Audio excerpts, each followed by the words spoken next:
નમસ્કાર આંગણવાડી કેન્દ્રોમાં ફરજ બજાવતા આંગણવાડી બહેનો, સ્વાગત છે આપનું આપણી આ યુટ્યુબ ચેનલ ન્યૂઝ વિથ ભાવેશમાં।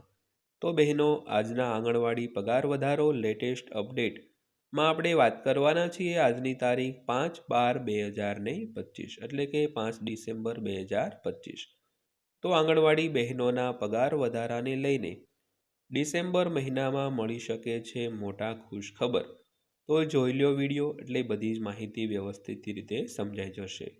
તો બહેનો, ખાસ કરીને આજના વિડીયોમાં આપણે આ પ્રકારે વાત કરવાના છીએ।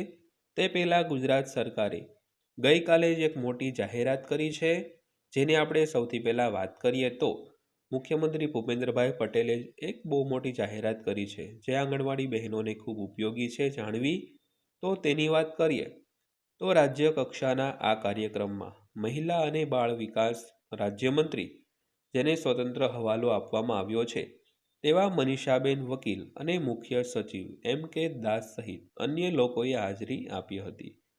તો મુખ્યમંત્રી ભૂપેન્દ્રભાઈ પટેલે ગુરુવારે એટલે કે ગઈકાલે જણાવ્યું હતું કે રાજ્ય સરકાર આગામી 3 વર્ષોમાં 10,000થી વધુ આંગણવાડી કેન્દ્રો બનાવવાની યોજના બનાવી રહી છે।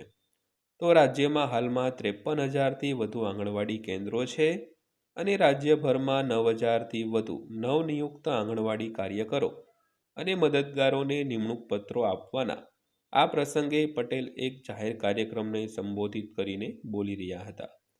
તો રાજ્ય કક્ષાનો નિમણૂક પત્ર વિતરણ સમારોહ ગાંધીનગરમાં યોજાયો હતો, જ્યારે વિવિધ જિલ્લાઓમાં સમાન કાર્યક્રમો યોજાયા હતા। તો સમગ્ર રાજ્યમાં 53,000થી વધુ આંગણવાડી કેન્દ્રો કાર્યરત છે અને ચાલુ વર્ષમાં લગભગ 1,600 કેન્દ્રો ઉદ્ઘાટન અથવા તો શિલાન્યાસ સમારોહ યોજાયો છે।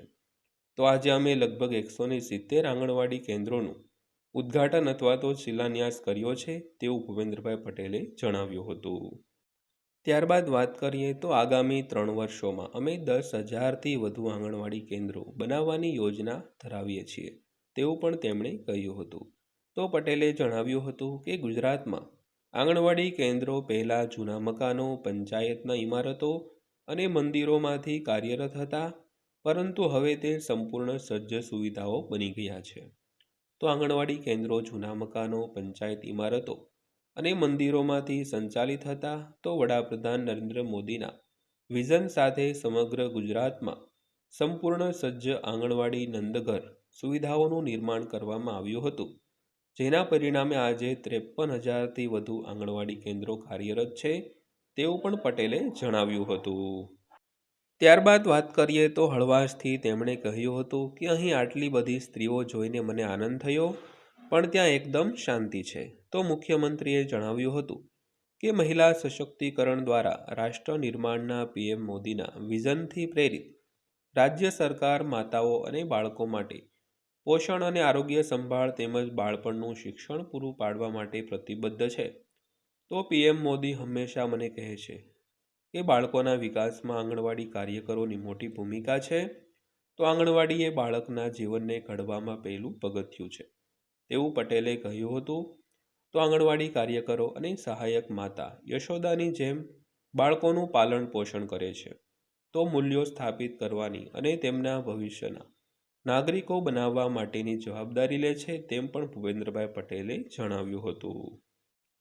ત્યારબાદ જોઈએ તો તેમણે દૂધ સંજીવની યોજના હેઠળ આદિવાસી વિસ્તારોમાં બાળકોને ફોર્ટિફાઈડ ફ્લેવર્ડ દૂધનું વિતરણ, ગર્ભવતી મહિલાઓને પ્રોટીનયુક્ત આહાર આપતી પોષણ સુધા યોજના, ઘરે લઈ જવાના રાશન કાર્યક્રમ અને મુખ્યમંત્રી માતૃશક્તિ યોજના જેવી પહેલો પર પ્રકાશ પાડ્યો હતો।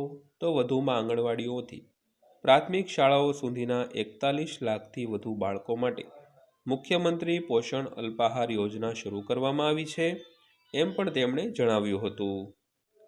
તો રાજ્ય કક્ષાના આ કાર્યક્રમમાં મહિલા અને બાળ વિકાસ રાજ્યમંત્રી મનીષા વકીલ અને મુખ્ય સચિવ M.K. દાસ સહિત અનેક લોકોએ હાજરી આપી હતી।